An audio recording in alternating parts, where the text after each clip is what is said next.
Kita boleh berikan tepuk tangan sorak-sorai yang paling meriah buat Tuhan. Haleluya, haleluya, haleluya.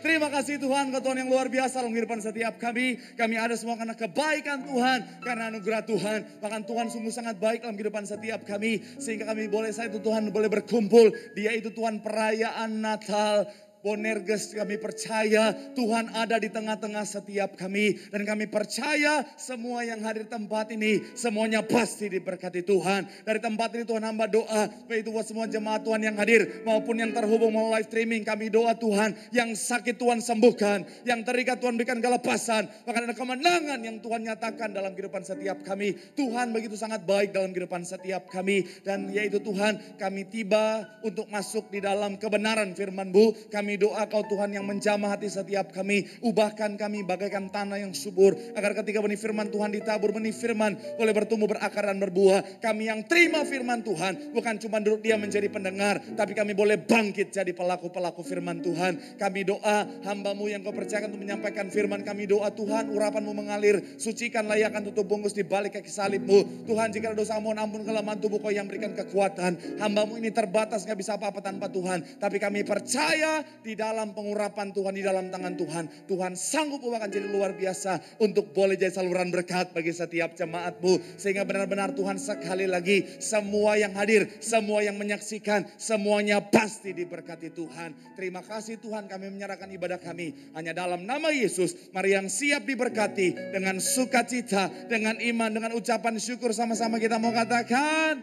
amin. Boleh berikan tepuk tangan yang paling meriah buat Tuhan. Silakan duduk saudara. Terima kasih buat worship leader, singer, pemain musik serta semua yang sudah melayani. Dan dari mimbar ini saya mau sampaikan salam damai sejahtera. Shalom. Sekali lagi shalom. Haleluya, terpuji nama Tuhan. Saya percaya sekali lagi saudara, selalu ada sukacita bagi orang-orang yang hidup dalam Tuhan. Dan di mana ada sukacita pasti ada senyuman di wajahnya. Yuk sama-sama boleh berikan senyuman dulu, bilang sama kanan kirimu, mari bersukacita dalam Tuhan.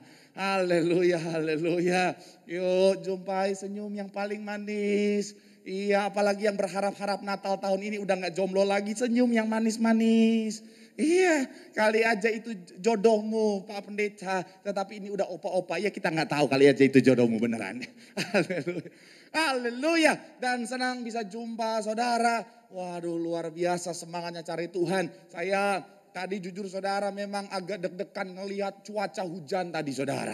Saya lihat itu tadi udah gelap banget saudara, udah gerimis, udah hujan gerimis. Waduh Tuhan, saya sampai nggak fokus belajar. Akhirnya saya tadi udah kayak pawang hujan depan jendela. Tuhan, dalam nama Yesus Tuhan, dalam nama Yesus. Karena kan saya tahu kadang-kadang kalau hujan-hujan saudara, oh Tuhan, banyak akhirnya lebih memilih ibadah dari rumah sambil makan Indomie. Oh haleluya. Saya mau bilang itu berdosa itu. Manusia bukan hidup dari roti saja, tapi juga dari babi hong, nasi goreng. Tapi saya mau bilang saudara, saya tadi sampai doa Tuhan tolong. Saya ingat doa gembala. Bapak gembala pernah ajar kalau berdoa itu doa Tuhan hujan, kami tolak hujan, awan, badai, pindah ke laut. Saya doa terus dalam nama Yesus. Akhirnya apa? Puji Tuhan jadi cerah saudara. Saya imani dalam doa orang benar ada kuasa saudara. Amin. Boleh berikan tepuk tangan yang paling meriah dulu buat Tuhan.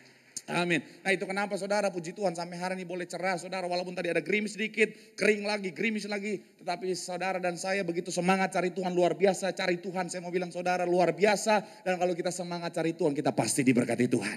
Amin. Sama-sama bilang sama saya, aku pasti diberkati Tuhan. Bilang kanan kirimu, kamu juga pasti diberkati Tuhan. Tepuk tangan yang paling meriah dulu buat Tuhan. Haleluya. Yuk langsung saja yang bawa Alkitab kita, mau angkat Alkitab kita. Alkitab juga boleh, Alkifon juga boleh. Yang gak bawa apa-apa angkat tangan juga boleh dengan iman percaya. Yuk sama-sama kita katakan dalam nama Tuhan Yesus. Aku percaya Alkitab ini adalah firman Tuhan. Setiap kata kalimatnya sanggup memberkati aku. Dan hari ini aku pasti diubahkan.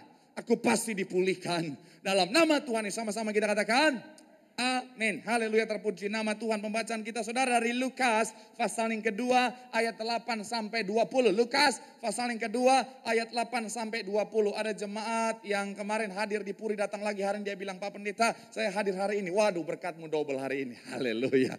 Karena hari ini tema khotbah saya adalah bicara tentang pesan Natal di balik kisah para gembala, saudara.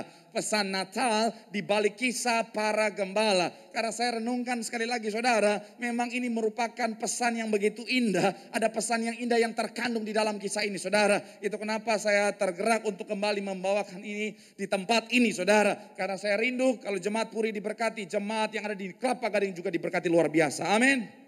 Amin. Lukas pasal yang kedua ayat 8 sampai 20 yang sudah di sana boleh bilang haleluya. Haleluya. Saya baca 8, saudara 9 kita gantian ayatnya yang ke-20 kita akan baca sama-sama. Demikian firman Tuhan ayatnya yang ke-8. Di daerah itu ada gembala-gembala yang tinggal di padang menjaga kawanan ternak mereka pada waktu malam. Ayat 9 silakan.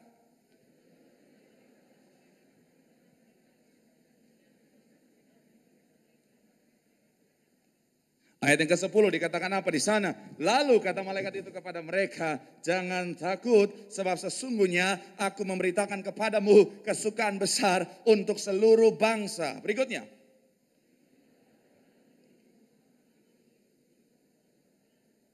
Ayat yang ke-12. Dan inilah tandanya bagimu, kamu akan menjumpai seorang bayi dibungkus dengan lampin dan terbaring dalam palungan. 13.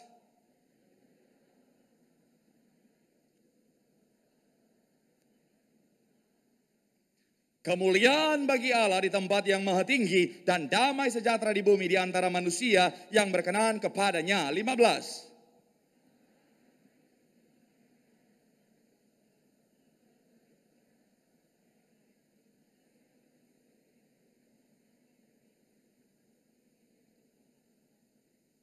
Ayat yang ke-16, lalu mereka cepat-cepat berangkat dan menjumpai Maria dan Yusuf dan bayi itu yang sedang berbaring di dalam palungan. Ayat 17.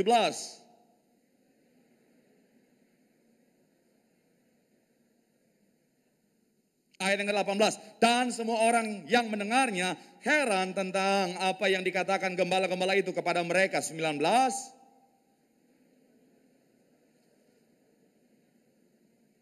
Ayat 20 sama-sama. 3, ya. Maka kembalilah gembala-gembala itu sambil apa? Memuji dan memuliakan Allah. Karena apa? Dan mereka lihat semuanya apa? Sesuai dengan apa yang dikatakan kepada mereka. Nah, pesan yang kita bisa lihat di sini, saudara, adalah sebenarnya adalah pesan yang indah, saudara. Dari saya baca, saudara, dari kisah ini bicara tentang kisah para gembala. Ini adalah kisah yang Natal banget, saudara. Sangat identik dengan Natal. Ketika kita bicara tentang kisah Natal, salah satu tokoh-tokoh utamanya adalah para gembala ini, saudara. Bahkan mungkin kalau saudara pernah yaitu menyaksikan drama-drama anak sekolah minggu, ini adalah salah satu yang sering muncul, saudara, yaitu para gembala, saudara. Dan memang seperti yang saya bilang tadi, saudara, kisah para gembala ini adalah kisah yang sangat identik dengan Natal. Dan ketika saya pelajari lebih dalam, di dalam kisah ini terkandung begitu banyak pesan-pesan Natal yang begitu indah, saudara. Dan itu akan kita jadikan sama-sama pembelajaran saat sore hari ini, saudara. Tetapi sebelum ke sana, saya mau ajak saudara untuk melihat sedikit latar belakangnya. Jadi dari beberapa referensi yang saya baca, para gembala ini, saudara, mereka mengembalakan kambing domba mereka itu di sekitar Menara Migdal Eder, saudara. Apa itu Menara Migdal Eder? Menara Migdal Eder itu, saudara, adalah menara yang kalau saudara baca kitab Perjanjian Lama, ini dibangun oleh Yakub, saudara, saat istrinya Rahel meninggal, saudara, saat melahirkan Benyamin anaknya, saudara. Nah, dan dibangun untuk apa? Untuk yaitu sebagai peringatan akan Rahel. Kemudian karena di situ banyak sekali yaitu orang-orang yang akhirnya mengembalakan kambing domba di sana, saudara. Kenapa? Karena menara ini juga berfungsi sebagai menara pengawas untuk mengawasi yang namanya domba-domba yang berada di daerah situ, saudara, yang ada di sekitar situ, saudara. Dan ini satu hal yang luar biasa. Kenapa? Karena memang semuanya adalah bagian dari rancangan Tuhan. Kenapa? Karena memang ini dibangun. Kalau saudara perhatikan nama Rahel ini, saudara, dari bahasa aslinya, ini bicara tentang Rahel ini, saudara, bicara tentang anak domba, saudara. Rahel, arti nama Rahel adalah bicara tentang anak domba, dan menara ini dibangun untuk mengawasi domba, saudara. Dan kemudian Mesias itu dipercaya dari beberapa referensi, salah satunya jurnal Mishnah mengatakan bahwa Mesias akan muncul, akan turun Zaitun, yaitu di sekitaran dari menara Migdal Eder itu saudara. Dari bahasa aslinya Migdal Eder bicara tentang menara kawanan domba saudara. Dan ada dasarnya saudara di Mika 4 ayat yang ke-8. Coba boleh munculkan. Mika pasal yang keempat ayatnya yang ke-8. Coba sama-sama kita lihat Alkitab kita. Mika pasalnya yang keempat ayat yang ke-8. Yuk sama-sama kita baca. 3, ya. Dan engkau, hai apa? Menara kawanan domba, Migdal Eder. Hai bukit putri Sion. Kepadamu akan apa? Dan akan kembali apa? Pemerintahan yang dahulu kerajaan putri apa? Yerusalem. Sekali lagi, dan engkau hai menara kawanan domba, hai bukit putri Sion, kepadamu akan datang dan akan kembali pemerintahan yang dahulu kerajaan atas apa? Putri Yerusalem. Dan memang saudara, Migdal Eder saudara ini, menara ini saudara, jaraknya itu saudara, yaitu masih sangat dekat dengan Bethlehem Efrata mengarah ke Yerusalem. Dan kurang lebih saudara, dari beberapa referensi yang saya baca, ada 1000 langkah dari menara itu menuju ke yaitu kota Yerusalem saudara. Dan domba-domba yang ada di sekitaran Migdal Eder saudara adalah domba-domba yang spesial. Kenapa spesial? Karena ini adalah domba-domba yang dipakai untuk dipersembahkan di bait Allah. Jadi domba-domba yang ada di Migdal Eder ini saudara adalah domba-domba spesial, domba-domba yang memang dipersiapkan untuk dipersembahkan di bait Allah. Jadi memang domba-domba yang dirawat dan dijaga dengan baik. Karena di bait Allah itu harus diadakan korban persembahan setiap hari. Ada ayatnya. Coba kita lihat Alkitab kita. Keluaran pasalnya yang ke-29 ayat 38 sampai 39. Ini Bonerges mesti tahu ini. Karena Bonerges juga harus berkualitas. Jangan cuma ketawa-ketawa pulang. Enggak bawa apa-apa. Pak Pendeta Marcel tadi khotbah apa? Enggak tahu mah. Tapi lucu sih. Enggak boleh. Tidak boleh. Bahaya. Jadi tetap harus ada yang bawa pulang. Oh, mak, tadi Pak Pendeta Marcel khotbah tentang ini dan ini. Wah, itu baru mantap. Keluaran 29 ayat 38 sampai 39. Yang sudah di sana boleh bilang haleluya. Sama-sama kita baca. 3, ya. Inilah yola di apa? 2 domba berumur setahun tetap tiap-tiap hari. Domba yang satu haruslah apa? Pada waktu pagi dan pada waktu, sekali lagi saudara dikatakan apa? 38, 39. 3, ya. Inilah yang harus kau olah di atas mezbah itu. 2 domba berumur setahun tetap. Kapan? Tiap-tiap hari. Ayat 39. Domba yang satu haruslah apa? Pada waktu pagi dan domba yang lain pada waktu senja. Jadi memang saudara pada waktu pagi dan waktu senja setiap hari harus diadakan yang namanya persembahan korban bakaran saudara. Itu kenapa para gembala itu mereka harus terus mempersiapkan domba-domba untuk dibawa ke bait suci saudara. Itu kenapa ini juga dapat menjadi jawaban tentang argumen yang bilang, oh mana mungkin ada gembala di musim dingin. Saya mau bilang saudara, sekalipun musim dingin, gembala harus tetap mengembalakan domba. Kenapa? Karena mereka harus menyediakan korban bakaran untuk bait suci setiap hari sekalipun musim dingin saudara. Itu kenapa kalau ada yang bilang, oh gak mungkin Natal bulan Desember, gak mungkin. Saya mau bilang saudara, bilang sama mereka, belajar Alkitab. Amin. Banyak suka ngomong-ngomong itu, gak mungkin Desember. Aduh saya aja dulu pernah ngalamin itu saudara. Oh gak mungkin Desember. Harusnya bulan April atau bulan Februari. Februari itu Valentine. Haleluya. Nah tetapi saudara ketika saya pelajari lebih dalam. Sekali lagi seperti yang saya bilang tadi saudara. Ada pesan-pesan Natal yang begitu indah dari kisah ini saudara. Nah apa yang bisa kita pelajari? Ayat yang ke-8. Kita baca dulu ayat yang ke-8 saudara. Sama-sama kita lihat ayatnya yang ke-8. Haleluya, terpuji nama Tuhan. Ayatnya yang ke-8. Ada yang DM saya. Pak Pendeta, saya gemes lihat Pak Pendeta kalau pakai masker. Enggak full sampai ke hidung. Percayalah bukan karena saya mau nunjukin hidung saya mancung. Bukan. Tetapi kalau semua begini, susah napasnya kalau sambil khotbah. Daripada saya pingsan di sini, nggak apa-apa lah. Nggak apa-apa, gemes-gemes nggak apa-apa. Memang saya pendeta yang gemesin. Nadis Pak Pendeta. Ya ayat 8, muncul ayat 8. Nah sama-sama kita baca. 3, ya. Di daerah itu ada apa? Di padang menjaga kawanan ternak mereka pada waktu, sekali lagi saudara, 3, ya. Di daerah itu ada gembala-gembala yang tinggal di padang menjaga apa? Kawanan ternak mereka pada waktu malam. Sedikit latar belakangnya saudara. Memang mereka mengembalakan domba-domba yang spesial yang akan dibawa di bait Allah. Memang mereka itu mengembalakan domba-domba yang sekali lagi saudara. Domba-domba yang dikhususkan untuk jadi korban bakaran saudara. Akan tetapi pada saat itu profesi sebagai gembala adalah profesi yang dipandang sebelah mata saudara. Profesi sebagai gembala adalah profesi yang mohon maaf saudara, kurang dihargai pada saat itu saudara. Jadi sekali lagi saudara, pada saat itu orang-orang yang mohon maaf bekerja sebagai gembala adalah orang-orang yang kurang dipandang, kurang dihargai. Pada saat itu yang paling dipandang adalah orang-orang yang bekerja di pemerintahan, orang-orang yang mohon maaf saudagar kaya raya, kemudian apa? Orang-orang yang bekerja di bait Allah. Akan tetapi para gembala itu orang-orang yang dipandang sebelah mata. Tapi saya mau bilang saudara, Tuhan justru pilih orang-orang seperti ini. Tuhan justru pilih mereka untuk menjadi penerima kabar sukacita tentang kelahiran Juru Selamat. Pertama kali sejak yang namanya bayi Tuhan Yesus dilahirkan. Ini bicara tentang apa? Poin yang pertama boleh munculkan di layar. Poin yang pertama boleh munculkan. Seperti apapun keadaan kita, kita berharga di mata Tuhan. Amin. Sama-sama bilang sama saya, seperti apapun keadaanku, aku berharga di mata Tuhan. Amin. Kenapa bisa begitu saudara? Orang-orang ini adalah orang-orang yang dipandang sebelah mata. Orang-orang ini adalah orang-orang yang mohon maaf pada saat itu kurang dianggap berharga. Tetapi mereka justru dipilih Tuhan untuk menerima kabar sukacita pertama kali. Artinya apa? Di mata manusia boleh gak berharga. Tapi di mata Tuhan selalu berharga. Amin.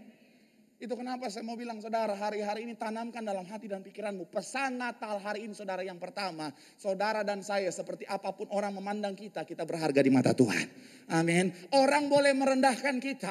Orang boleh gak pandang kita. Apalagi kita anak muda kadang-kadang dipandang sebelah mata. Saya pakai kata kita karena saya juga masih muda. Jangan kira saya so tua. Jangan kalau saya bilang kita. Oh apa Pak Pendeta? Kita aja. Pak Pendeta enggak. Sorry. Saya masih muda. Kemarin aja ada yang pernah panggil saya D. Oh Tuhan sukacita sekali saya dipanggil D. Betul. Ada ibu-ibu panggil saya D. Oh Tuhan. Seneng banget. Di situ saya merasa seperti anggota BTS saudara. Iya kan semuanya pada baby face semua. Saya mau bilang saudara. Orang boleh anggap kita mohon maaf saudara rendah. Apalagi kita kadang-kadang anak muda saudara dipandang sebelah mata. Tapi saya mau bilang saudara. Pandangan orang terhadap kita tidak akan menentukan nilai kita di mata Tuhan. Amin. Jangan hanya karena orang merendahkan saudara, terus saudara langsung minder. Hei, kita nih anak Tuhan. Kita nih Bonerges, anak guru. Waduh, kilat. Anak guru ya, anak thunder. Waduh. Saya bukan motor ya. Jangan saudara thunder motor, bukan. Kita nih walaupun masih muda, tetapi roh Tuhan di dalam kita luar biasa. Artinya apa? Kita bisa lakukan hal-hal yang besar. Amin. Jangan izinkan pandangan orang terhadap dirimu membuatmu apa? Menjadi rendah diri. Jangan izinkan underestimate orang terhadap dirimu membuatmu jadi minder, saudara. Kadang-kadang gitu, saudara. Saudara, kadang-kadang ada orang-orang di luar sana sengaja merendahkan dirimu. Kenapa? Karena dia tahu ada potensi yang besar dalam dirimu. Dan akhirnya apa? Dia takut tersaingi dan akhirnya apa? Dia berusaha merendahkan dirimu. Lu tuh mah gak bisa, lu tuh gak mampu, lu tuh ya ampun dari tampang lu aja gak ada tampang-tampang sukses. Tampang lu tuh tampang ceban goceng.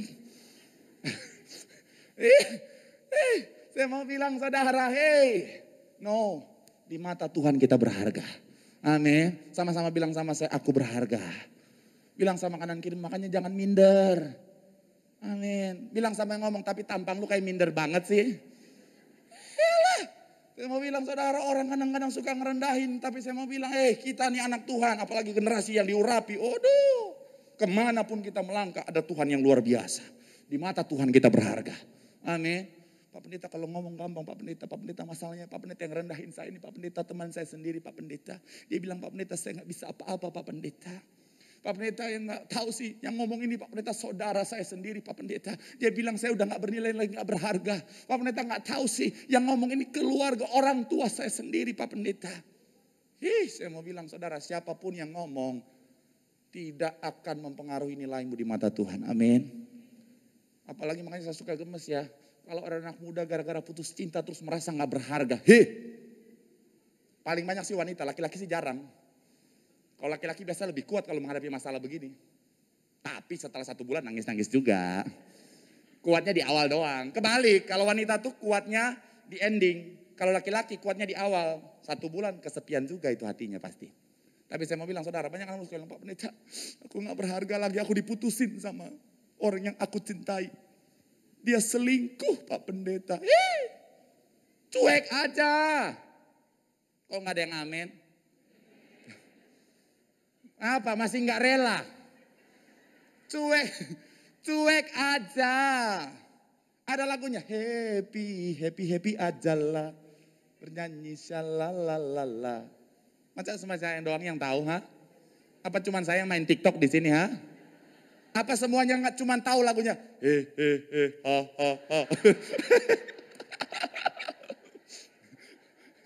Jangan sampai saya undang Mayang ke tengah-tengah sini, ya.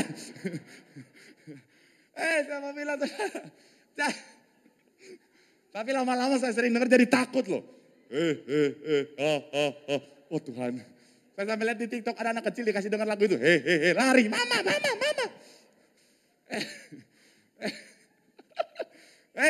Saya mau bilang, saudara, sekalipun kau diputusin, kau tetap berharga di mata Tuhan, amin.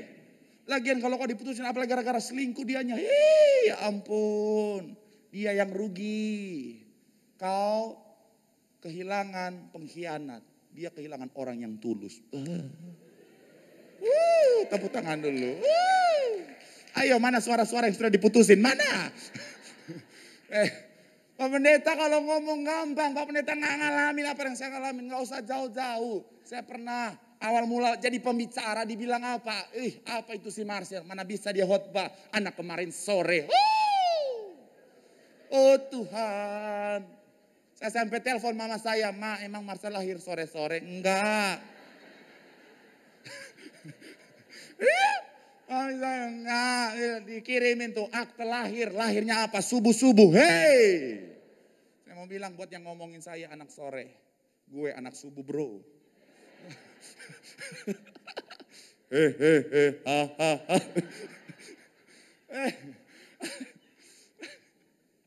Aduh dah, nanti ke bawah mimpi loh. Ntar Mayang muncul dalam pikiranmu. Saya mau bilang, saudara, dibilang anak kemarin sore gak bisa apa-apa. Tapi apakah itu saya akhirnya langsung rendah diri? Apakah ketika disuruh khotbah saya gak mau? Aku anak kemarin sore gak bisa. No. Perkataan dia tidak akan menentukan nilai saya. Apalagi yang percayakan saya khotbah, Bapak Ibu Gembala Sidang, juru bicara sorga. Saya percaya apa yang mereka sampaikan berasal dari Tuhan. Itu kenapa apa? Saya maju, disuruh khotbah. Oke, siap. Khotbah di Sarbini, jemaat begitu banyak. Siap. Pas maju, oh Tuhan banyak banget, balik lagi. Oh Tuhan, tapi akhirnya apa? Tuhan mampukan. Sekali lagi saya mau bilang, saudara, apapun kata orang akan dirimu, sekalipun mereka berusaha merendahkan kau, tidak akan menentukan nilaimu di mata Tuhan. Di mata Tuhan kau selalu berharga, kau luar biasa, kau kesayangannya Tuhan. Tepuk tangan yang paling meriah dulu buat Tuhan. Bilang sama kanan kirimu, kau berharga di mata Tuhan. Tepuk tangan yang paling meriah buat Tuhan. Yang kedua, saudara, yang kedua ayatnya yang ke-15 sampai 16. Ayat 15 sampai 16. Boleh munculkan di layar. Ayat 15 sampai ayatnya yang ke-16. Kita akan baca sama-sama. Ayat 15 sampai 16. Yuk, yang sudah di sana boleh bilang haleluya. Sama-sama kita baca. 3, ya. Setelah meninggalkan mereka dan kembali ke sorga, gembala-gembala itu apa?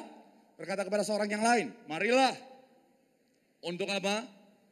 Seperti yang diberitahukan Tuhan kepada kita. Ayatnya yang ke-16 dikatakan apa? Lalu mereka cepat-cepat berangkat dan menjumpai Maria dan Yusuf dan bayi itu yang sedang apa?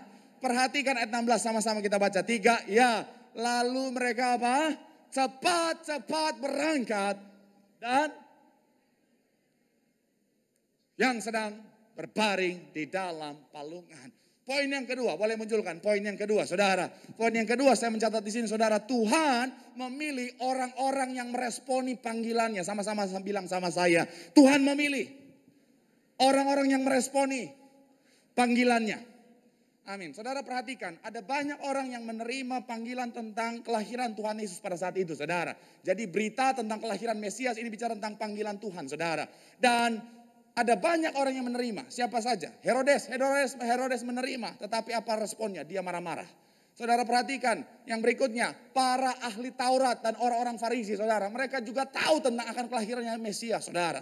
Bahkan saya mau bilang, saudara, dibandingkan 3 orang ini, saudara, Herodes, kemudian ahli Taurat dan orang Farisi, kemudian para gembala, yang paling tahu tentang Mesias sebenarnya harusnya adalah para ahli Taurat dan orang Farisi. Kenapa? Karena mereka adalah orang-orang yang paham firman, mereka adalah orang-orang yang baca Taurat, mereka belajar tentang nubuatan para nabi. Tapi sayangnya saudara, ketika mereka menerima itu, mereka cuek, mereka nggak lakukan apa-apa. Berbeda dengan para gembala, ketika mereka menerima, mereka dikatakan apa? Cepat. Mereka meresponi saudara. Itu kenapa saya mau bilang saudara, banyak yang dipanggil tetapi sedikit yang terpilih. Ini dikatakan apa di Matius pasal yang ke-22 ayat 14. Boleh munculkan Matius 22 ayat yang ke-14. Boleh munculkan ayatnya saudara. 22 ayatnya yang ke-14. Haleluya, sama-sama kita baca. 3 ya. Sebab tetapi sedikit ya. Siapa yang dipilih? Yes, mereka yang meresponi panggilan Tuhan. Itu kenapa saya mau bilang saudara, setiap hari saya percaya ada panggilan Tuhan dalam hidup kita. Amin. Setiap hari Tuhan bisa panggil kita dengan cara apa? Entahkah itu dengan firman-Nya, entahkah itu dengan yang namanya suara lagu rohani yang bisa muncul di telinga kita, entahkah bisa bicara tentang konten-konten yang muncul di handphone kita, di sosial media kita. Dengan segala macam cara Tuhan bisa panggil kita saudara. Tapi saya mau bilang saudara, jangan izinkan saudara dan saya sama seperti 2 kelompok yang lain. Saya percaya di antara saudara gak akan ada yang marah-marah. Saya percaya gak akan ada sama seperti Herodes yang ketika terima panggilan Tuhan langsung marah-marah. Tetapi kebanyakan di antara kita, apalagi anak muda, adalah apa? Cuek saudara. Banyak anak muda ketika terima panggilan Tuhan, untuk apa? Untuk dekat sama Tuhan. Banyak anak Tuhan suka, aduh nanti ajalah, gue mau senang-senang dulu. Nanti ajalah, gue kan masih muda, enjoy dulu, enjoy. Nanti udah tua, udah mau mati baru bertobat. Ya mending kalau sampai tua. Banyak teman-teman saya, mohon maaf ya, bukan nakut-nakutin. Teman-teman saya, oh Tuhan, menikmati masa mudanya, katanya menikmati. Itu dari pagi, waduh, kan saya dulu pernah ya. Bingung mau bilang apa, mama saya nonton soalnya. Tapi dulu ya, pernah udah kayak ular. Pokoknya segala dunia kegelapan, waduh, pernah ada di dalamnya. Sampai ada teman-teman saya masuk dunia kegelapan itu saudara. Masuk dari hari Jumat, nanti pulang hari Seninnya saudara. Saya juga bingung itu mandi di mana itu 3 hari itu. Betul, katanya apa? Oh enjoy life, nanti udah mau tua, mati, baru bertobat. Akhirnya apa? Mohon maaf, banyak di antara mereka udah selesai hari-hari ini. Saya, no, saya gak mau. Tetap terjaga kesehatannya. Saya mau bilang saudara, kita gak pernah tahu kapan waktu Tuhan dalam kehidupan kita. Amin. Itu kenapa kapanpun Tuhan panggil, pastikan kau meresponi panggilan Tuhan atas hidupmu. Amin. Apalagi kita generasi muda saudara. Kita generasi muda adalah sasaran utama iblis untuk menghancurkan hari-hari ini saudara. Karena kenapa? Generasi muda adalah masa depan gereja. Generasi muda adalah masa depan dunia. Itu kenapa iblis paling senang dan menjadikan anak muda sebagai sasaran utama saudara. Makanya hati-hati saudara. Hari-hari ini anak muda, aduh Tuhan, banyak banget yang udah terhilang saudara. Tapi saya doa, saudara dan saya anak muda tetap hidup dalam Tuhan. Amin. Bahkan saya doa, kehidupanmu membawa jiwa-jiwa untuk datang sama Tuhan. Amin. Boleh berikan tepuk tangan yang paling meriah dulu buat Tuhan. Itu kenapa saya mau bilang hati-hati. Setiap ada panggilan langsung responi panggilan Tuhan. Tuhan bisa pakai segala macam saudara. Even itu saudara konten-konten yang bukan rohani sekalipun. Tuhan bisa pakai untuk mengingatkan engkau untuk datang sama Tuhan. Saya kadang-kadang kan suka itu posting-posting kan di TikTok di mana. Tiba-tiba konten yang muncul tiba-tiba ada tuh orang-orang joget-joget. Kan ku bawa wajahmu Tuhan. Mana pakai bajunya ke orang susah, kekurangan bahan lagi. Oh Tuhan dalam nama Yesus. Tapi justru konten seperti itu buat kita, membuat saya langsung ingat Tuhan, dalam nama Yesus. Oh segala yang jahat ditolak dalam nama Yesus. Bagus, tolak dalam nama Yesus, dalam nama Yesus. Ingat Tuhan, sekali lagi saya mau bilang saudara, ketika Tuhan panggil, sama-sama bilang sama saya responi. Amin. Saya pernah dengar satu kisah saudara, ada seorang hamba Tuhan, setiap kali dia khotbah, ada seorang bapak di depan dia nangis terus. Terus begitu minggu demi minggu lakukan hal yang sama. Singkat cerita saudara, setelah beberapa minggu berlalu dia ngobrol sama bapak itu. Dia tanya, Pak kenapa Pak? Akhirnya bapak ini cerita. Dulu sebenarnya Tuhan katanya sudah memanggil dia dan memberikan gambaran tentang pelayanan yang sama persis yang sedang dilaksanakan atau sedang dibangun oleh si hamba Tuhan ini. Tetapi dulu dia tolak, dia cuek saudara. Akhirnya apa saudara? Tuhan gak pilih dia lagi, Tuhan panggil orang lain saudara. Saya mau bilang sekali lagi, panggilan Tuhan ada buat saudara hari ini. Amin. Tuhan memanggil saudara hari ini melalui keadaan ini, melalui ibadah ini. Bahwa Tuhan mau pakai hidupmu untuk kemuliaan nama Tuhan. Jangan tunda-tunda lagi, mulai hari ini hidup dalam Tuhan. Sehingga melalui kehidupanmu banyak jiwa dimenangkan. Yang setuju boleh berikan tepuk tangan yang paling meriah buat Tuhan. Bilang sama kanan kirimu, responi. Cepat-cepat datang sama Tuhan. Tepuk tangan yang paling meriah buat Tuhan. Yang terakhir saudara, yang terakhir pemain musik boleh maju ke depan. Kita lihat ayatnya yang ke-20. Ayatnya yang ke-20. Sama-sama kita baca ayat yang ke-20. Yuk pemain musik boleh maju ke depan. Sama-sama kita baca 3. Ya, maka. Sambil apa? Dan memuliakan Allah. Karena. Dan mereka lihat semuanya apa? Sekali lagi di bagian awal dikatakan apa? Maka kembalilah gembala-gembala itu sambil memuji dan memuliakan Allah karena segala sesuatu yang mereka dengar dan mereka lihat. Dikatakan apa? Mereka memuji dan memuliakan Allah. Saya mau bilang saudara, yang berikutnya yang terakhir, apa pesan Natal di balik kisah ini saudara adalah jadilah pribadi yang memuji dan memuliakan Tuhan saudara. Sama-sama bilang sama saya memuliakan Tuhan. Amin. Gembala aja saudara, mereka gak lupa untuk memuji dan memuliakan Tuhan. Yang mereka lakukan apa? Ketika mereka setelah mengalami perjumpaan dengan Tuhan, mereka memuji dan memuliakan nama Tuhan. Saya mau bilang saudara, pesan Tuhan hari ini yang terakhir adalah bicara tentang dalam apapun keadaanmu, dalam apapun bagian hidupmu, pastikan nama Tuhan dipermuliakan. Amin. Dalam pekerjaanmu, dalam bisnismu, dalam pergaulanmu, dalam sosial mediamu, nama Tuhan harus dipermuliakan. Apalagi kita Bonerges, waduh. Bilang saudara, kita generasi yang dipercayakan hal luar biasa. Di gereja ini kita dipercayakan kuasa yang luar biasa. Makanya Tuhan harus dipermuliakan oleh kehidupan kita. Apapun itu, gak usah jauh-jauh, saya selalu bilang. Mulai dari cara bicaramu, Tuhan harus dipermuliakan. Jangan anak Tuhan dikit-dikit ngomong mohon maaf. Segala kebun binatang keluar. Oh Tuhan. Anak Tuhan sih tapi waduh. Kalau ngomong waduh flora dan fauna. Oh Tuhan. Di gereja haleluya puji Tuhan praise the Lord. Pas di luar. Oh Tuhan. Oh Tuhan. Di gereja,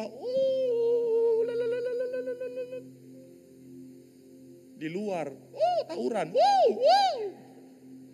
mohon maaf ya, dengan segala kerendahan hati, saya dulu STM, jadi tawuran is my life.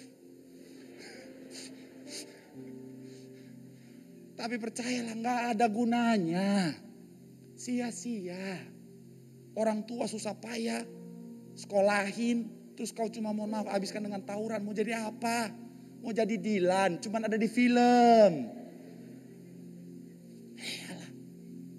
Daripada semangatmu untuk tawuran, lebih baik kau pakai untuk apa? Memuji Tuhan. Haleluya. Waduh, itu lebih keren. Saya mau bilang ya buat para wanita ya. Kalau kau punya pacar doyan tawuran, putusin. Gak apa-apa marah, putusin aja. Kenapa? Di dalam kehidupannya dikit-dikit tawuran, pukul-pukul, nanti kau nikah sama dia, jadi Sansa kau di rumah. Cari suami itu yang cinta damai, peace. Itu supaya ada kedamaian. Saya mau bilang saudara, oh Tuhan, pastikan hidupmu orang bisa melihat ada Tuhan sehingga melalui kehidupanmu nama Tuhan dipermuliakan. Sosial mediamu, ayolah. Saya nggak akan nyuruh, tapi saya menyarankan. Karena saudara semua udah dewasa, saudara udah anak-anak yang sudah begitu banyak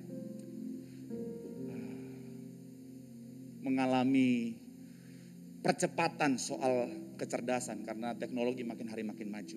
Tapi saya mau bilang, pastikan kau selalu menggunakan apapun yang Tuhan percayakan, termasuk sosial media, untuk kemuliaan nama Tuhan. Posting, Pak Pendeta, tapi kalau posting-posting rohani-rohani kurang keren, likes-nya dikit, gak apa-apa.